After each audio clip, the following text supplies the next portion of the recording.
welcome everyone back to Goosebumps. I believe it is month 26. Too many months. Yeah. We're getting close though. Yeah, we're hitting it now. And how many books are there in total? It was 62? Yeah, we got 10 books after this. Oh, I fucked it. It really does feel like we're nearing the end of this because Stein is scraping the bottom of the barrel with his ideas for this month. Yeah, fuck me. I don't think it's worse next month. Talk about that at the end of the fucking video. Look, I still think the month where we read Bad Hair Day and Egg Monsters from Mars was worse.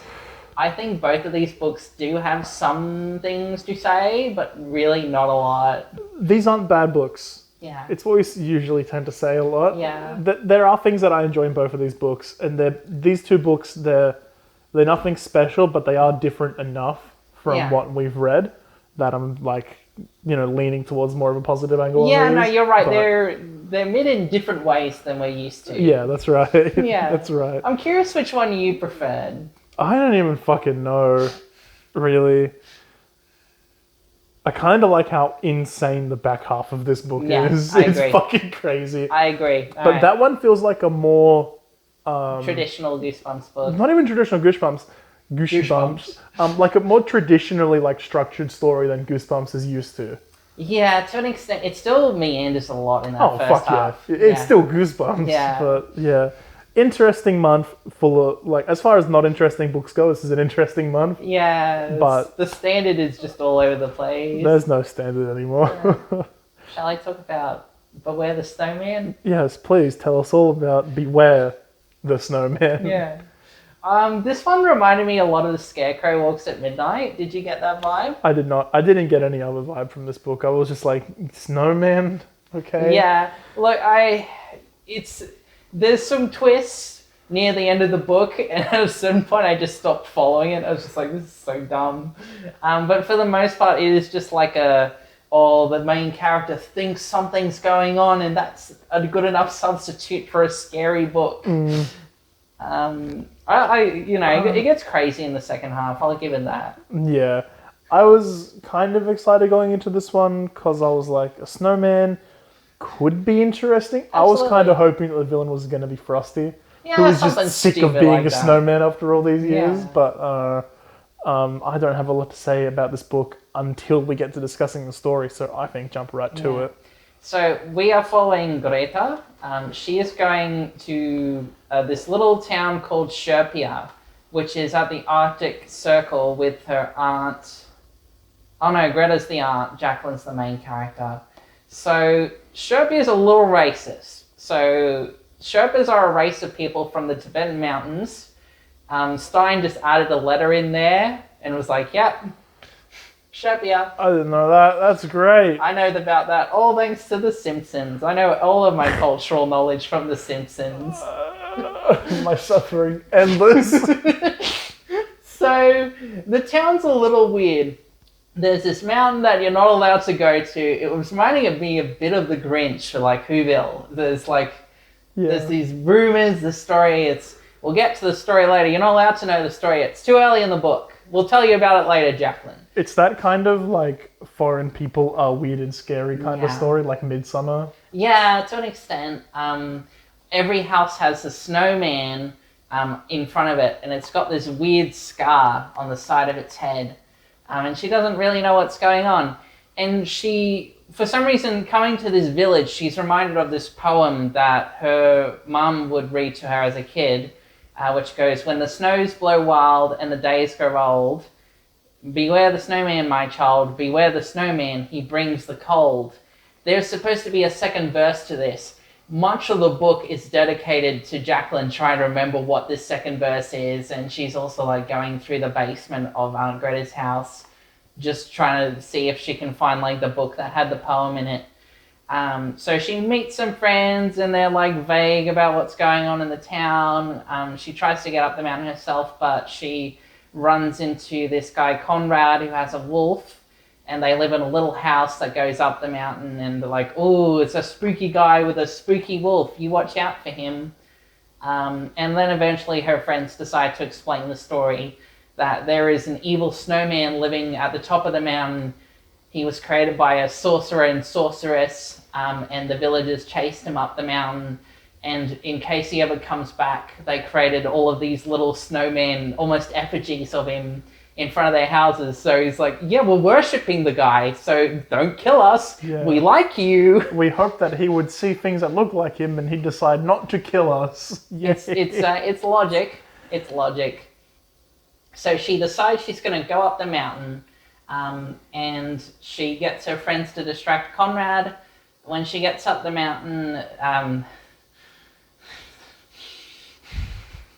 she confronts the snowman, and the snowman explains to her that he is her father. Her mother and her aunt had turned him into a snowman for some reason, and he's been trapped on this mountain ever since. And then Aunt Greta gets up there, and she's like, no, the snowman's lying to you. Your dad and mum created a monster, and then they trapped it in the body of the snowman. And the only way to make him a snowman forever is I need to read from this book. And the book also has the second verse of the poem that she's been trying to remember. So she snatches the book, and Aunt Greta's able to kick it off the mountain. And she's like, well, I read it before you kicked it off, so that's fine. So she reads the second half, which... actually, I am pretty close. It should be here somewhere. When the snows melt and the warm sun is with thee, beware the snowman, for the snowman shall go free. And it turns out that wasn't her dad, and that was just a monster, and she's like, oh, we're fucked.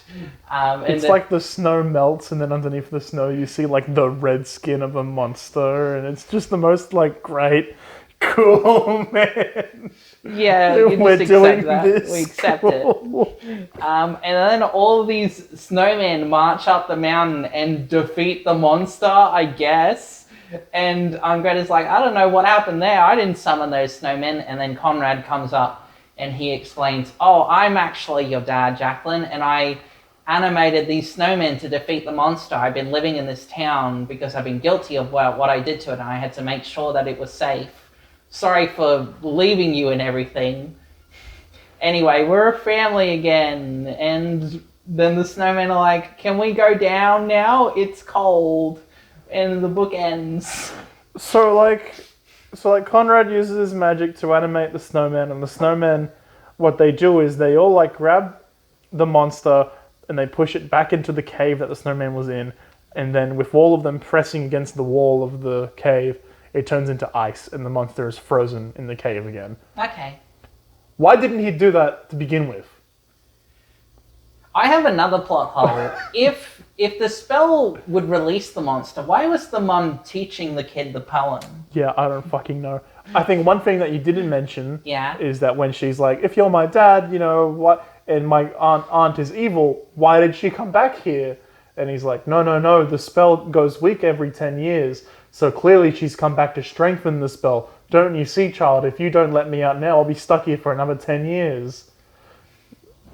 I don't really know why she was there. I can't remember. It doesn't fucking matter. The back part of this book, stupid.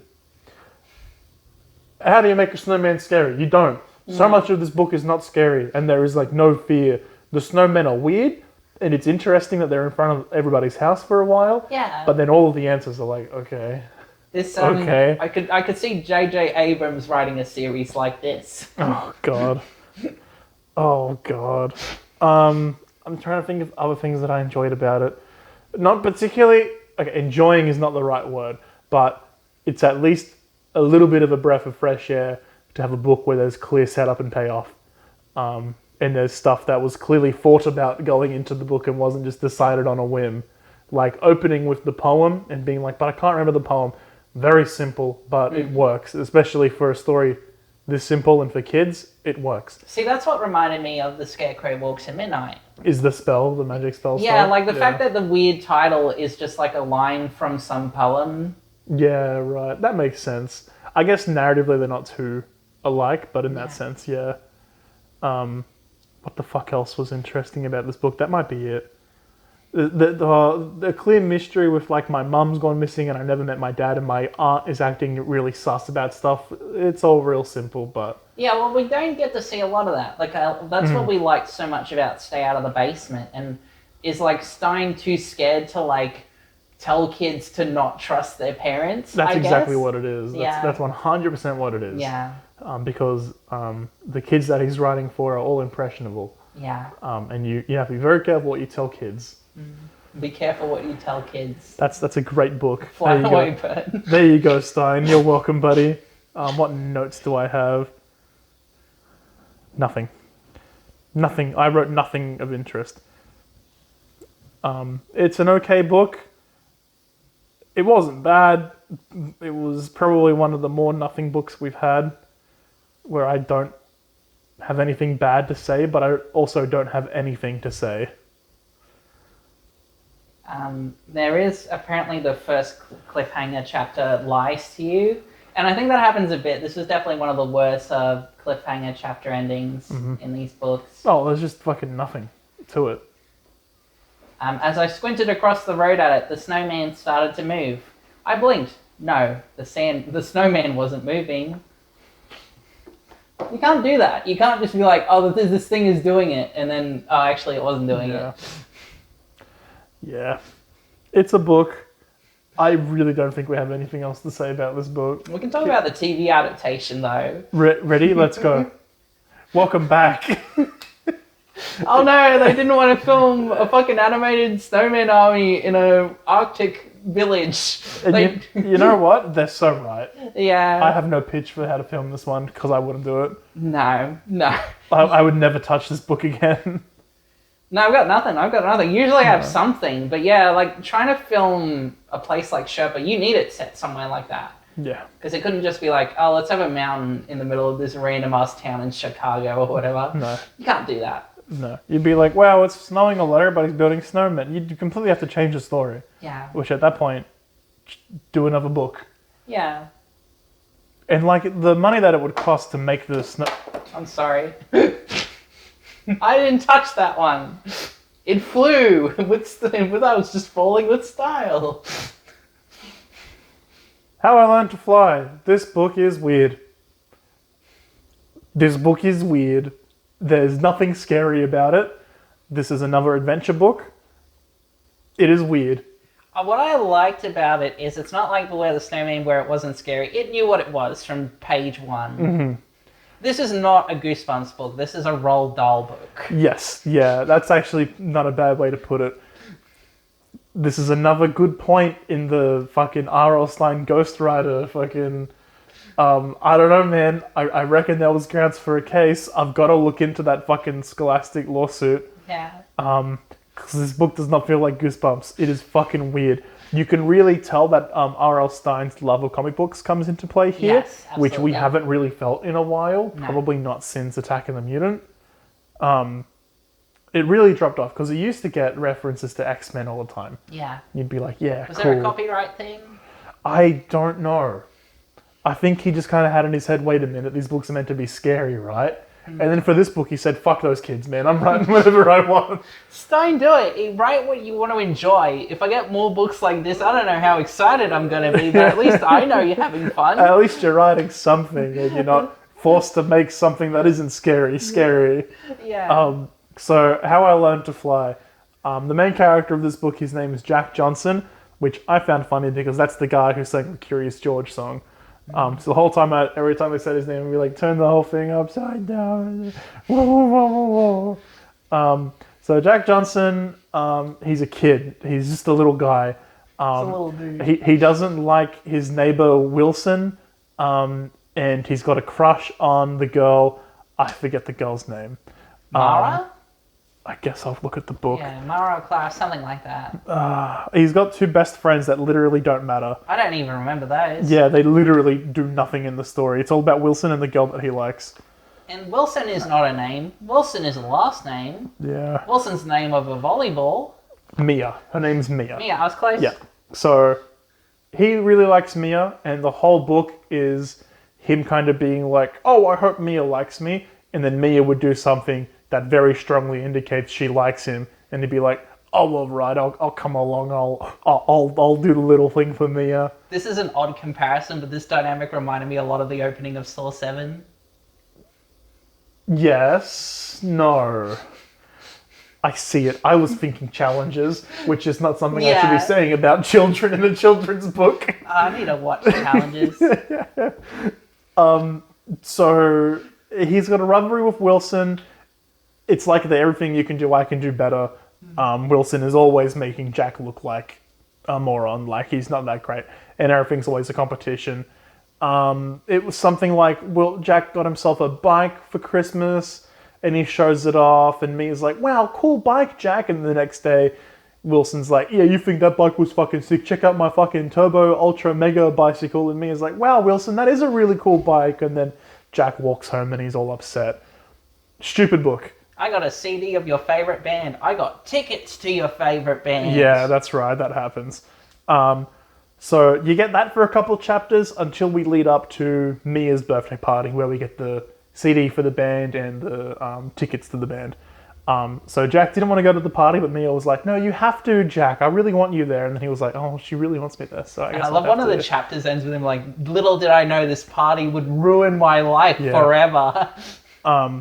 So they go to the party, the fucking tickets thing happens, and then Jack is just like, he was just like, I cannot believe Wilson ruined this for me. And he runs out of the house at the party. He's running away, and then all the kids are coming out of the house being like, Jack, wait, and Mia's leading it, and she's like, Jack, come back, we really miss you. And he's not having it, and he runs past his house because he knows the kids are going to look for him there, and then he hides in this old abandoned house. And there he finds the camera from Say Cheese on Time. Monster blood. He finds Monster Blood, he finds Slappy, he finds any other way this shit always happens. The kids leave him alone in the house, he managed to avoid them. And then somewhere in the house, I don't remember exactly how, he finds a book called How to Fly. So he takes it back home and he starts reading it. And it's like, did you know that humans can fly? Bet you did. Constitution says he does. So he's reading the book and it's got all these exercises and shit that you have to do. And he's like, whatever, I'll do this. Worst case scenario, nothing happens. And then the last step of learning how to fly is you need to eat the mystery goo. And they've got this fucking mixture that you need to mix with a bunch of stuff. And it's like, you only need to have like a quarter cup of this stuff. And if you eat it, you'll learn to fly. It's like, great, we'll just fucking do that. And he makes the mix. And he puts it down and then his dog eats it. And I can't remember the dog's name. The dog's name is Morty. Yes. And that stuck in my head because it's not Stein's fault that it's a bad name. Yeah. It is not Stein's fault. Morty, you gotta eat my flying goo. So then the dog starts flying. And the dog, Morty, has no idea how to stop. So Morty's going into the sky. So then Jack's panicking and he's like, fuck, there's nothing for it. And he makes another batch of the mystery goo and he's flying up. I didn't mention anything about what the parents do. I'll get back to that. So then Jack starts flying up and he manages to grab onto Morty and he has no idea how to lower himself. He's floating above like atmosphere as well. And then I think he burps and he lowers himself or something. Eventually he gets back on the ground. What he does is he puts Morty inside his dog kennel and he like weighs him down with a rock or something. And that's it for Morty in the book. That's pretty much everything that Morty does in the book. So Jack's parents, his mum, what she does isn't important, but his dad is a talent agent and he's always looking for the next big gig. He's always chasing something. So the parents were out of the house while they did the mystery goo stuff now because his dad was driving to find whatever the next thing was. It ended up being something stupid. And so the dad was disappointed and he was on his way to see a boy band and on the way driving over, the band broke up. So he was driving back home. Excuse me. As he's coming back down from flying into the sky, he can see that Wilson and Mia are playing in their front yard. So he's like, fuck, I really hope they don't see me as I'm floating down. Floats down, they don't see him. He hides the book in his garage somewhere. And then he gets away with his parents. His parents come back into the house and he's fine.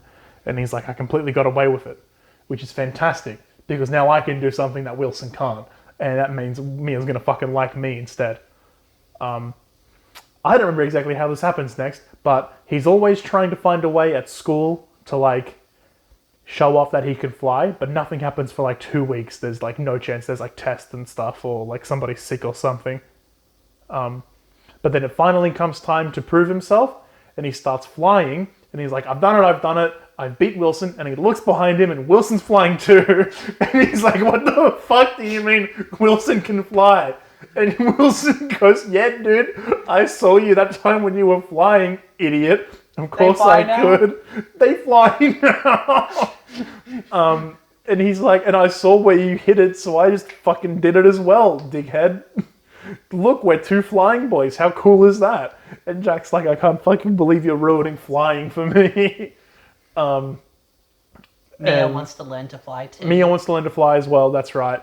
So Jack's like, okay, I'll show you how to do it. And they go to do it. A whole thing across the whole book has been cleaning the house. So they go into the garage where Jack hid the book, and oh no, Mum and Dad actually finally got off their ass and cleaned out the garage. Oh no, it's They're gone. your parents. They are my parents. Hi, Mum. You're never watching this. So the How to Fly book is gone, and Mia can't fly anymore. And then her tone instantly changes, which is funny to me. She goes from, I have to learn how to fly, to, oh, maybe flying is a really bad thing. Maybe it's a good thing. She's just coping. Pure copia. And she's like, Jack, I don't want you to fly anymore. Please don't. And then the next day, Wilson calls Jack, and he's just like, dude, we're going to have a race at school, and everybody's going to see us flying. Comes around, and Jack has no way to get out of it, and they're both flying. And Jack's like, I'm going to do it, I'm going to beat Wilson. And he can't beat Wilson. He just can't. And then he turns back around, and both of the boys are expecting everybody to be like, oh my God, you can fly, that's amazing. And all the teachers and students are just like, whoa, what the fuck? And then in like the next period at school, like the fucking military comes in, and they're like, oh, we just want to talk, buddy. Can you tell us how you learned how to fly?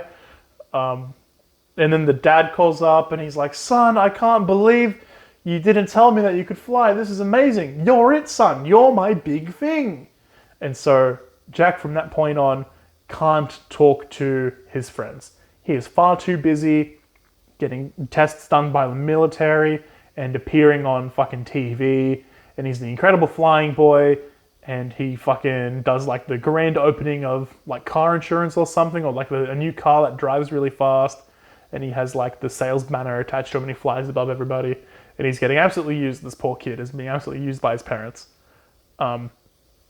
And then at the same time, Wilson has his own TV show, and he's doing much better than Jack is. Jack's doing fucking car dealerships, and Wilson's on TV. Jack's the amazing flying boy, and Wilson's Wonder Wilson, I think. Wonder Wilson or something. I'll tell you what, they're Megamind. Yeah, absolutely. And Metro Man. So then what happens is there's a $1 million race on between the two boys. And it gets time for the big race. $1 million riding on it is going to make or break everything. And Jack's just like, there's no fucking way I'm going to be able to beat Wilson. This is insane. And Wilson's fully so confident, and he's like, I'm so sorry, Jack. I'm so sorry that I'm going to beat your ass in front of everybody. But, you know, that's how it goes, man. And the race starts, and Wilson jets off, and Jack can't fly anymore. He's jumping and he can't fly. He's lost it. So then everything starts to go back to normal for him. His dad was really, really disappointed, but it all kind of fades away. He just starts going back to school. But he starts hanging out with Mia a lot more. He ended up going with Mia to watch the band live that Wilson got the tickets for. And all at the same time, ultimate cuck. At the same time, you know, Wilson's still on TV doing his flying stuff. And the book kind of ends with some narration from Jack where he's like, so yeah, that's what happened with my life. But I didn't tell anybody that I was lying. I didn't tell anybody that I can still fly. And every now and then I fly out there and I'm free in the sky and nobody can stop me. And I think about Wilson and how fucked his life would be. And that makes me happy. The end. I really like that ending. I think it's great, actually. It is very much to be careful what you wish for. We're just like, yeah. But like the other end of it, right? Yeah, it's like the TV show version of Be Careful What You Wish For. Yeah. Where you see the bitch girl get the fucking shit happen to her. The bitch girl. The bitch girl. So it's like a really weird book, and it's not scary, so it's not really Goosebumps. But for how insane that back half is, I kind of like it. Yeah. There's a lot more to say with this book than there is for the other one. And I think that just comes down to, how insane this one is, and it's actually doing something weird and different. Yeah. As opposed to, oh no, there's a scary guy. Oh no. I don't know. Have you got anything to say while I pull up my notes? No, I've said everything. I'll check my notes as well. We spent as long just recounting the story of that one than we did talking about Snowman. Which says a lot about me. Oh yeah, the book describes like the secret to learning how to fly. It's like, we didn't discover this until now. It's an ancient secret. It's like, fucking, which one is it? Is it ancient or is it something you just they rediscovered the ancient secret. Yeah. My last note is probably one of my favorite endings so far, which, even if the book doesn't go that high on the board, will be true. Yeah, absolutely. Yeah. It's a really good ending. It's a fucking great ending for one of these books. I love there's a cliffhanger where like a crowd is just like swallowing Jack, and he's just like, oh no, they're surrounding me. Yeah. I love that one. There's apparently something funny on page 46. But that's a good cliffhanger because it actually does show like the anxiety that can come with that kind of fame. Absolutely. It is weird having anxiety be one of your cliffhanger endings though. But fucking, let's go. Yeah. Okay, you alone will fly with the falcons. You alone will sail toward the sun. Are you ready? I nodded yes. You say yes? I nodded yes again. You are wrong. You are not ready. Turn the page. It's just the fucking give yourself goosebumps books. Yeah. That is fun. That is fun. I have 2 notes that I thought were funny, and I contemplated deleting them, and I was like, no, Hadley will give me like a good reaction to it. I wrote Death Note for kids, and then I wrote Chronicle for kids. Oh, actually, yes, 100%. Yeah, definitely got Chronicle vibes. Death Note for kids, that just comes down to the two boys always trying to suss each other out. And we don't get a dynamic like this a lot. We're definitely... I like these main characters, they often just get nothing to work with. They're just scared. No. So it's nice. It's nice having main characters with a dynamic. I'm even nice when there's like a little bit of romance in these books. You don't get it. At all. And it's good motivation for like a kid in these books. Yeah. I think it works well. In this book, it definitely worked well. It's like this and the Cougar Clock of Doom. I can't think of any other book. I want to say we had a little bit of romance in Calling All Creeps. Not really pushed that hard, but it could, at least in the sense of like that kid really wanted the girl to like him. Yeah, I don't think that was romantic. Not romantic, but it's still, I think it's a good motivator. Yeah. Like it makes a lot of sense in this. Jack does a lot of things that he wouldn't normally do just because he wanted Mia to like him. I think that works well. Yeah. Anyway, the good news is Beware the Snowman didn't have a TV adaptation, and the rule of law is we at least get one other TV adaptation to talk about. So let's do that. Got him. Yeah. Got him. So this doesn't happen very often. The last time this happened was Why I'm Afraid of Bees and Monster Blood 2.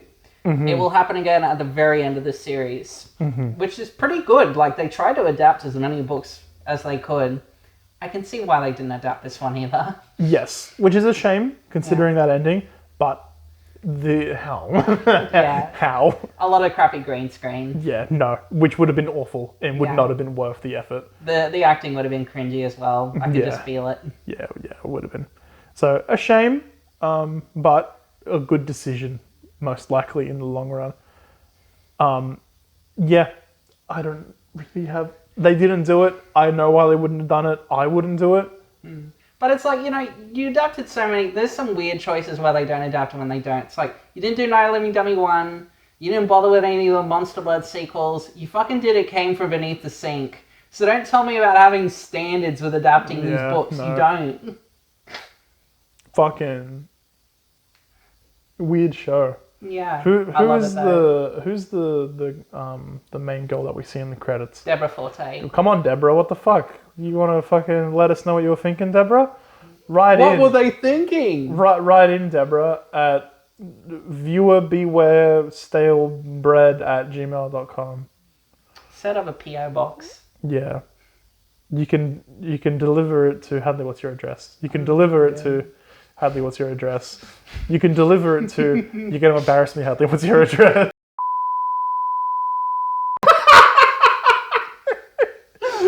Ranking time. Hadley's up first. Beware the Snowman is going pretty low. We did not bother getting out the board. We just have the bin. Oh, the bin. Do I like this Oh no, piano lessons getting murder was fun. Well, should we put it below piano lessons? And above Curse Mummy's Tomb, give me some more ideas of books below it. Monster Blood 2. One more. Scarecrow Walks at Yeah, Midnight. it's in good company. What's above it? Revenge of the Lawn Names. Yeah. Alright. That was an easy one. I believe that... Motherfucker, where is he? I believe that How I Learned to Fly belongs... You ready? Below A Night in Terror Tower and above Headless Ghost. So that's quite a bit above where we put Beware the Snowman. Yeah, it is. That's fine with me. And it's above stuff like Deep Trouble, Attack of the Mutant, Shocker on Shock Street. Yeah, no, that's fine. Yeah. Because I do really like the characters in this one. Yes. And where does the board start? The board starts at Calling the Crypts. So he's pretty close to the board, Yeah. but not quite at the board. I think that's it. Yeah. I'll sort that out later. Shall we... Spin it. Where does that go? There? Yeah. Beautiful. Beware the bad books. Jared, would you kindly tell us what we're reading next month? Next month is the month that we've all been waiting for since we fucking started this series. We get to read Chicken Motherfucking Chicken. And I think the other book is The Blob That Ate Everyone. No, what's the next book? Don't Go to Sleep. And that's the one with the big monster hand over the bed. Yeah. Is it, Yeah. Is it Don't Go to Sleep or Don't Sleep in the Attic? It's Don't Sleep in the Attic. Are you sure? Oh, maybe it's Don't Go to Sleep. I think That's how good. That's how good it is. Is it right there? Just look. Yeah. Oh shit. There you are. Don't Go to Sleep. Yeah. I'm excited for one of those books for all the wrong reasons, and I'm sure the other one will be mid as hell. Yeah. John Tron reviewed the TV adaptation of it, and I remember it being kind of fun. For which one? For Don't Go to Sleep. Yeah, Chicken right. Chicken did not get a TV adaptation. A Man Can Dream, no. Hadley. No. That's okay. I just get to make the movie of it one day. Stein? Hello, it's women. Can you make the movie for Chicken, please? That's his sexy voice. Yeah, that's R.L. Stein's sexy voice. Alright, see you next month, losers.